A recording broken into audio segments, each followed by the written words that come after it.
Welcome back, babes. If you're a returning snarker, honestly, we fucking love you. We adore you, queens and kings. You are our people. We really do. You guys are the absolute best. And babes, if you're new here, quit playing. Go ahead and hit subscribe. Because, babes, this is for you. It truly is. Pull up a chair, lock the doors, and definitely put your phone on Do Not Disturb. Because, babes, we need to give a massive shout out right now to Allison, our producer. Oh my God, yes. Saint Allison of the studio. Literally a saint, because on the way to the studio today, she put mango and strawberry puree into the ninja slush with ice wine. And let me tell you, it is lethal. Babes, this is amazing. I am completely obsessed with it. The flavor is just out of this world. I'm trying so hard to sit here and pretend to be a professional, chill person, but I am already halfway through this cup. It's basically an adult smoothie, but the texture is so thick you don't even taste the alcohol. Which is exactly why it's so dangerous. I mean, it's just going down like juice, and I know I'm going to be completely delusional in about 20 minutes. I took one sip, and I swear my entire molecular structure shifted. Like we are vibrating on a completely different frequency right now. We really are. And honestly, thank God for Allison, because we desperately needed the coping mechanism today. We did, because, babes, can we talk about how the Met Gala low-key ruined our entire week? It completely annihilated the television schedule. Like, the whole ecosystem is broken. Right, because it threw off our entire TV schedule. Like, everything just felt so off yesterday and today. It was a massive disruption. Yeah. You build your routine around these shows, and suddenly it's just celebrities in, like, weird floral curtains walking up a carpet. I was panicking. We almost missed our shows tonight. Let that sink in. It felt deeply offensive. Like a personal attack on my right to just consume absolute garbage television on a Tuesday. And, babes, there was no way we were missing this episode. Absolutely not. The level of mess required our immediate attention. I mean, I would have thrown a fit. But before we even get into the house, we have to talk about your day. Oh my God, please tell them. Because my day was just me being confused about what day it was. But you had the most chaotic day at the dental office. I am still actively spiraling from it. And when I say chaotic, I mean a patient came in wearing metaglasses. No, stop. Yes, recording the entire time. Babes, what? Are we in an episode of Black Mirror right now? I am completely serious.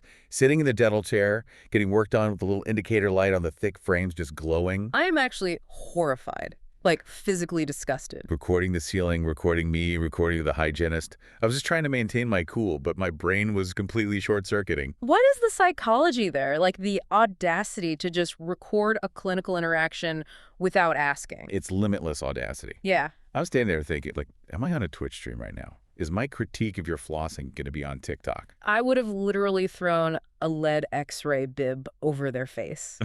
Where are the boundaries now? There are no boundaries. Huh? Everyone thinks they're the main character in a documentary about their own tedious life.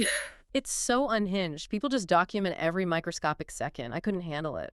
But, you know, speaking of people documenting their messy lives and lacking boundaries, we have to pivot. Yes, we do.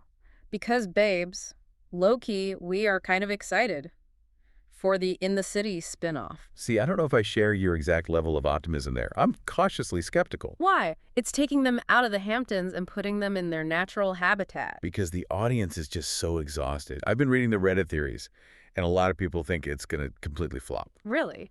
But why? Because of Kyle and Amanda. We have watched this decade-long death march of a relationship, and people are just drained by it. Okay, wait. I have to push back on that. I have a deeply emotional counter to this. Let's hear it. We put in 10 years, we invested a decade of our lives into this horrendous toxic relationship. We deserve to watch it implode on camera. So you're just watching for the crash and burn? Yes. I want the paperwork filed on television. Plus, come on, Lindsay Hubbard and Andre Denver are absolutely carrying the hype for this. Okay, yeah. Andrea giving us premium Italian eye candy is a draw. Yeah. I'll give you that. And Lindsay is going to be single, unhinged, and prowling the streets of Manhattan. That is pure television gold. Single Lindsay in the wild is a compelling sociological experiment, I agree. But compare it to the West Coast spin-offs, like The Valley. Oh, right, Valley. The Valley feels so forced because of the geography, yet to manufacture these traffic-heavy, Capri-themed backyard parties just to get the cast in one room. Yeah, it's always someone's random patio launch party. Exactly. But An East Coast show works better because the urban density makes it organic. Yeah. You literally just bump into your ex at a dive bar in the West Village. Or you're crammed on the subway together. The friction is just built into the sidewalk in New York. Exactly. So the mechanics of the drama are better. Hmm. But I'm still weary of the Kyle and Amanda anchor. I guess we'll see. But babes, it's Wednesday. And you know what that means. Oh, I am ready. Channel the universe. A reading. We are now your fortune tellers. Let's pull the energy for the Snark Squad. What do the cards have for us today? Okay, I am seeing a messy text from an ex. It is coming in hot at exactly 11:43 p.m. tonight. Oh, a classic late-night disaster. It's going to be something so manipulative like, saw a pigeon that reminded me of you. Do not respond. Do not engage with the pigeon text. I love that. And I'm seeing a spontaneous plan that is going to absolutely ruin your Thursday morning. Oh no, the Wednesday trap. Yes. You're going to agree to just one drink after work, and suddenly you're eating street meat on a curb at 2 a.m., intensely debating pop culture. And questioning all your life choices when that 6:30 a.m. alarm goes off. Exactly. But to balance it out, I am manifesting a pure main character energy moment at your iced coffee pickup tomorrow. Claim it right now, babes. Oversized sunglasses indoors, the lighting hitting just right. You're going to feel like an absolute icon walking out of that cafe. So, babes, we are tipsy, thrown off schedule, and truly questioning humanity. We survived the chaos, we almost missed our shows, and babes, we are absolutely ready to get into this mess. Let's get into it. Because Season 10, Episode 14, the final weekend of the summer, the recap starts now. We have so many notes, so much Reddit tea, and just like a mountain of real-world leaks to get through today. It's going to be a long one, babes. Let's start with the setup, because they head back to the beach house, and I am obsessed with Ciara here. The Lorax costume. Yes. She dresses up in this ridiculous padded orange Lorax costume.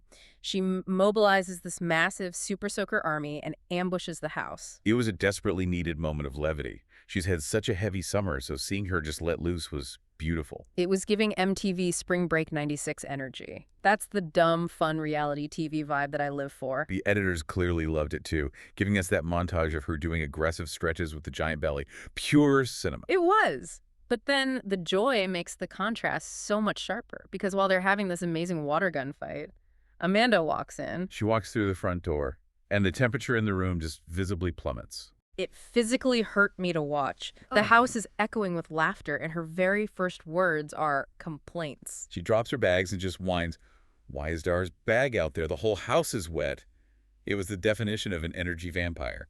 I was sitting on my couch sipping my wine, and I just yelled at the TV, "Babes, you are at a summer house in the Hamptons." Right. People are going to get wet at a pool party. It's the end of August. The fact that her first instinct is to scan the room and find something to whine about just shows how miserable she is. You can't separate her reaction to a wet floor from her overall psychological state. She is deeply depressed and utterly miserable in her marriage. Yeah, and it bleeds out onto everyone else like a toxin. Joy literally feels offensive to her right now. Exactly.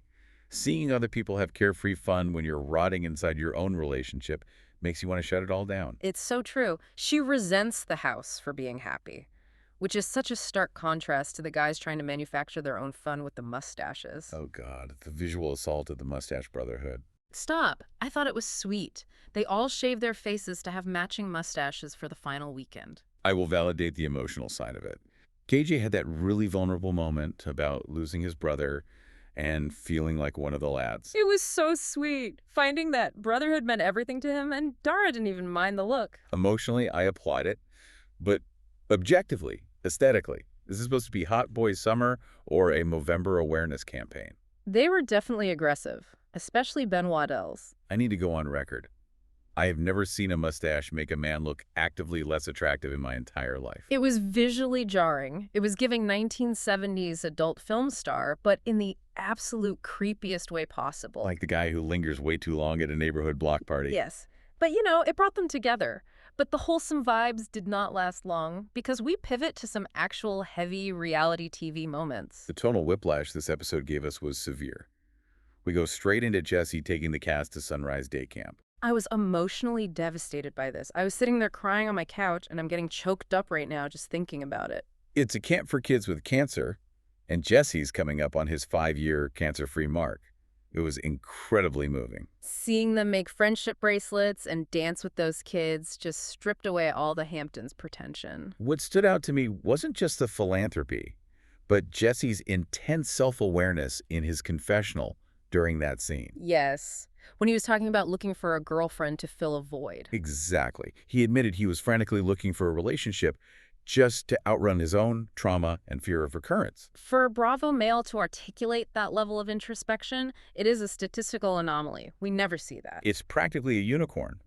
Usually they just hit an emotional wall, buy a vintage motorcycle, and cheat on someone. Literally. So seeing him look inward and realize he has amazing friends and doesn't need a Band-Aid relationship was beautiful. It was a masterclass in breaking typical reality TV masculinity.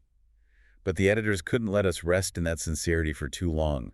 No, they could not, because the second we get that profound growth, we cut back to the beach and it gets so weird. Jesse and Ben are sitting on the beach, and Ben drops his master plan for the weekend like it's a tactical military strike. He casually tells Jesse he's going to drop the "I love you" and asks Sabrina to be his official girlfriend at the exact same time. Speedrunning a relationship. It's so intense for a casual beach day. It's so much pressure. But then we get the most insane lore drop of the entire season. The background lore that came out online about this scene is staggering.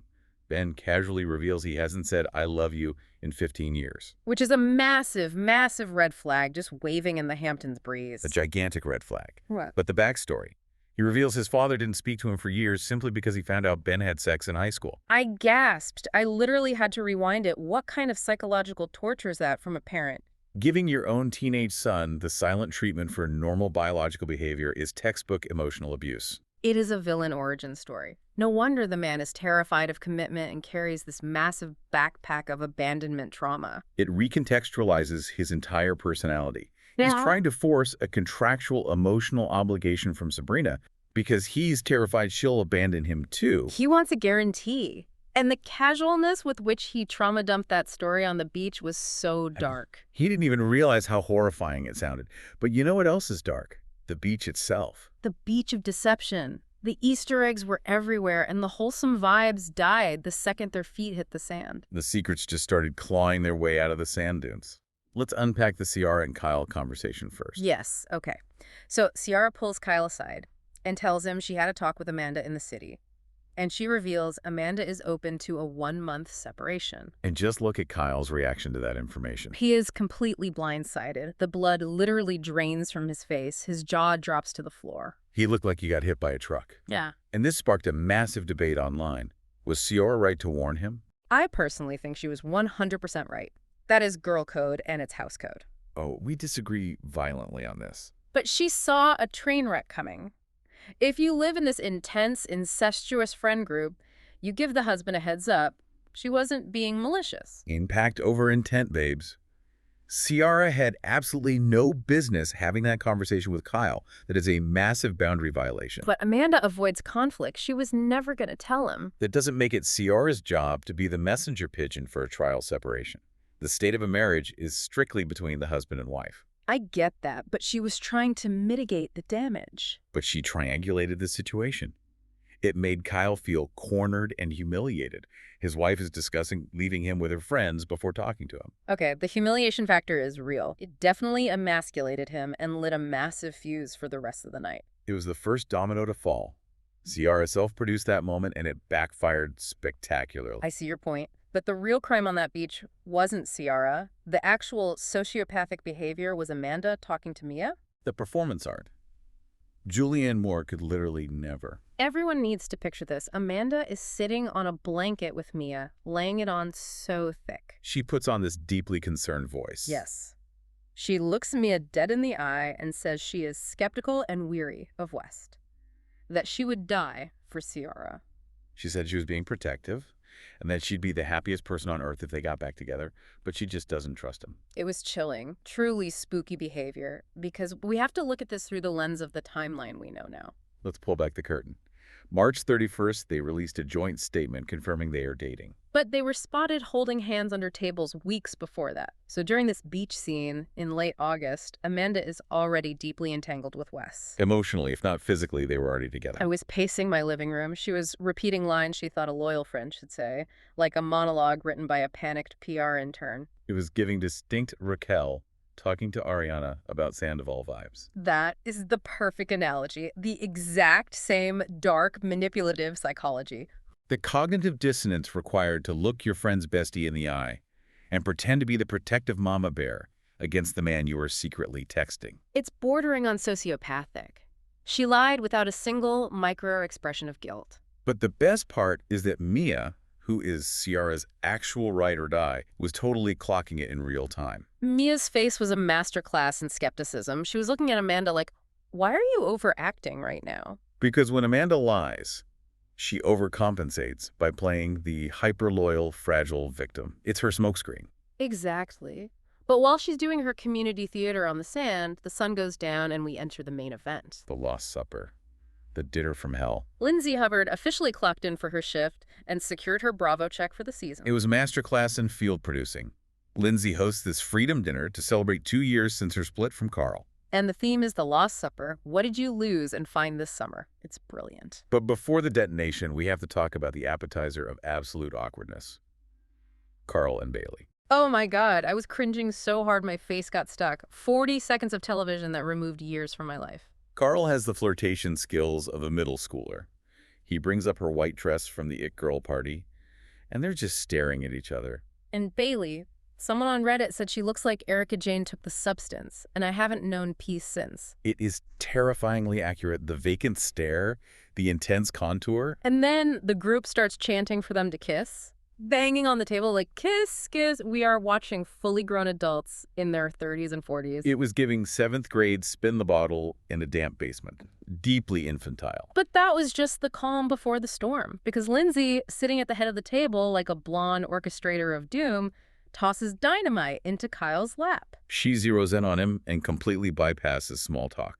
She interrogates him about his Las Vegas DJ residency deal. She loudly accuses him of caring more about music and nightlife than starting a family with his wife. Lindsay weaponized the environment perfectly. She knows Kyle is paranoid from the beach talk. She knows Amanda is resentful, so she turns the screws on camera. It's cutthroat friendship. But you know what? I am going to defend Kyle Cooke here. Defending Kyle in 2026. A bold stance, but let's hear it. The Reddit consensus is spot on. Amanda does not work. She is capable and smart, but she does nothing tangible for their income. That is a well-documented fact at this point. Loverboy is struggling. The market is saturated. They have distribution issues.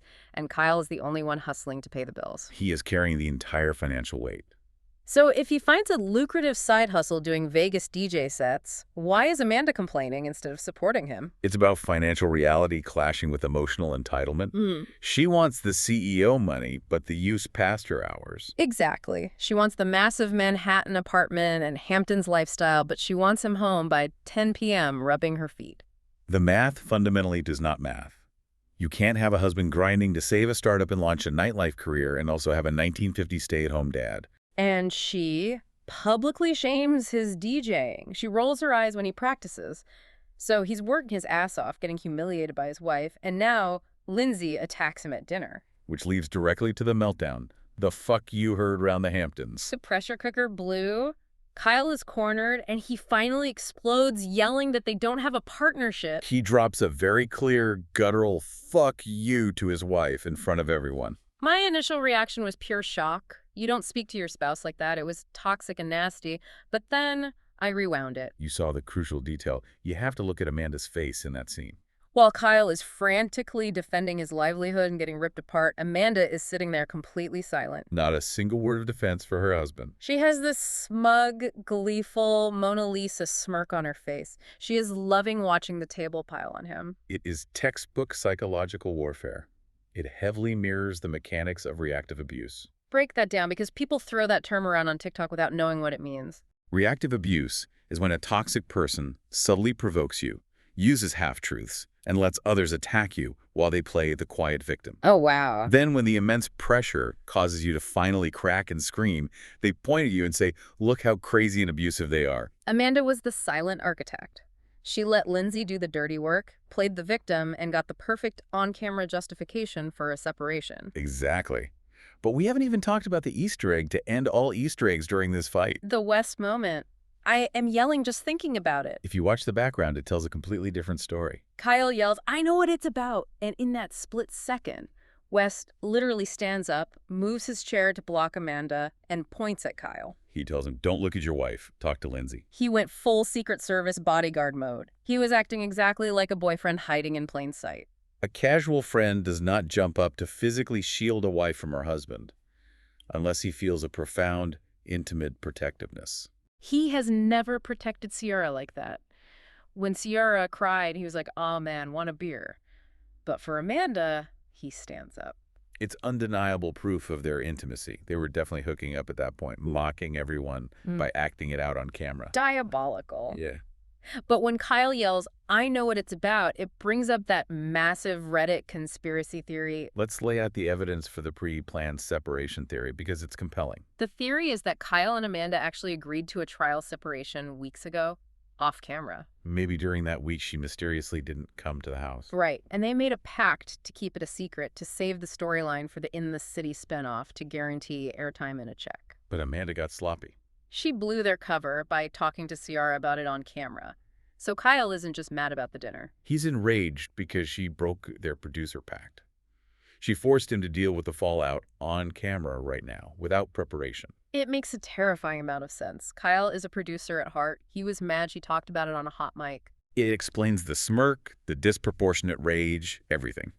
But then the fight spills into the driveway. Kyle is seeing red, and he literally throws a full can of Loverboy at Carl's head. Throwing unsold inventory at your best friend is certainly a choice. Summer should be fun, right? Kyle, not fun. The producers had to physically hold them back. It was an absolute disaster. Which leads us perfectly into the post-episode tea. The mess didn't stop when filming wrapped. The real-world timeline is crazy. Andy Cohen leaked on a hot mic that the reunion was a disaster for West and Amanda. He didn't even try to protect West on Watch What Happens Live. He let the panel roast him alive. And KJ confirmed on a podcast that he and West were genuine off-camera friends, which makes the betrayal so much worse. But the smoking gun is the text message West sent to KJ right after the reunion taped. I have the screenshot. Read it, babes. Read the masterpiece of manipulation. I wanted to thank you for your articulation and kindness yesterday despite being hurt. I've been off social, and I think I lost touch with how much hurt there was. How do you lose touch with the fact that you secretly hooked up with your friend's wife? He plays the ignorant victim to avoid accountability. But it gets worse. In the spirit of healing, no need to respond. Take your time. Whenever you feel like you're ready to, a lunch or a phone call would mean a lot. In the spirit of healing, I want to throw up. The weaponized therapy speak. It's a master clinic in covert narcissism. Yeah. He bypasses the possibility that the friendship is permanently over. He assumes it's just a matter of when KJ forgives him. He genuinely thinks he can just buy him a sweet green salad and call it even. He's sitting in the waiting room of their friend group, thinking the heat will die down for season 11. The lack of accountability makes my skin crawl. Which brings us to our segments. Time to weigh in. First up, party or problem? Who is bringing the fun and who is bringing the drama? You go first. I nominate Ciara for bringing the fun. The Lorax costume, the commitment to the bit. She put the team on her back to revive the vibe. I agree. She tried her best. And I nominate Jesse for keeping things grounded. The camp visit and his self-reflection provided the only genuine growth of the season. They are the party. Jesse was the heart. Ciara was the comedy. Now for the problem, I nominate Lindsay Hubbard as the ruthless field producer. She is a sniper from the side. She orchestrated that assassination with surgical precision. Huh. And my second nomination is Amanda. She's a total energy vampire and a silent assassin. Silent assassin is the perfect term. She walked in complaining about a wet floor and ended the night smirking while her husband's life imploded. Next segment, situationship watch. Who thinks they're in something real and who is clearly being played? Ben Waddell thinks he's in something real. The man is dropping the L-bomb and the GF title in the same breath. He is operating from intense, unhealed trauma. He's clinging to Sabrina like a life raft, but the foundation is so fragile. It's a trauma bond waiting to happen. And as for who is being played, Ciara. My heart breaks for her. She thought she was rebuilding a real friendship. But West's confessional, he said, let's just cut to the fall. The mask completely slipped. He couldn't wait to stop pretending to be friends with her for the cameras. He played her for screen time and a redemption arc so he could go be with Amanda in the city? It's cruel. Showing a complete lack of empathy. All right, house energy check. Who is carrying the house and who needs to go? Okay, I might get hate, but I think Lindsay is carrying the house. Defend your thesis on that one. ROTC Lindsay is peak Bravo lore. She asked the hard questions and set the stage for the finale. Without her, it's just people awkwardly avoiding each other. She understands the assignment. Silas doesn't get you a contract renewal. And who needs to go? West. Absolutely West. Inserting himself into a married couple's fight while secretly hooking up with the wife is sociopathic. He needs to be removed. I completely echo that. The lack of boundaries is destructive. Okay, final segment. Would we survive this summer? Be honest. Look, I am unapologetically delusional. I think I would thrive in this mess. You are absolutely lying to yourself. No. I would sit at the Last Supper in my best outfit, sipping ice wine, just gasping and taking mental notes to gossip about later. I live for it. I'm bringing reality back into the room. Because I know you and I know me. Okay, what would you do? The very millisecond Amanda walked in complaining about Dara's bag and a wet floor, I would have called a Blade helicopter back to the city. You wouldn't even stay for the dinner. I cannot handle wet blanket energy. I can deal with screaming and thrown Loverboy cans, but unprovoked whining. My nervous system rejects it. You know what? That is completely fair. You do have a dangerously low tolerance for whining. I would have quietly packed my bags and been back in Manhattan by 4 p.m. on Friday. Well, babes, we survived the recap. We survived the Met Gala shift, the meta glasses, and the Lost Supper. But before we go, I have one last provocative thought for everyone to mull over. What is it? We talked about producer packs, but zoom out to the macro level. Are these cast members trapped in a Stanford prison experiment of their own making? Wait, what do you mean? Like trapped by Bravo? Yes. Vanderpump Rules is crumbling. Summer House relies on a toxic marriage. What if they can't even get divorced like normal people because they have to wait for a spin-off greenlight? Oh my God. They are monetizing their own misery so much that they don't even know what a real emotion is anymore unless there's a boom mic above them. I am unwell. They are prisoners of the Peacock app. That is too much existential dread for my brain right now. Just something to think about while you have your iced coffee main character moment tomorrow. Snark Squad! We want to hear what you think. Drop your theories in the comments. Was Ciara right? Should Wes be fired? Would you survive the house? We want all your hot takes. You know we see your comments. We appreciate you, and we absolutely love you. Stay hot. Stay messy, and we will see you on the Snark side.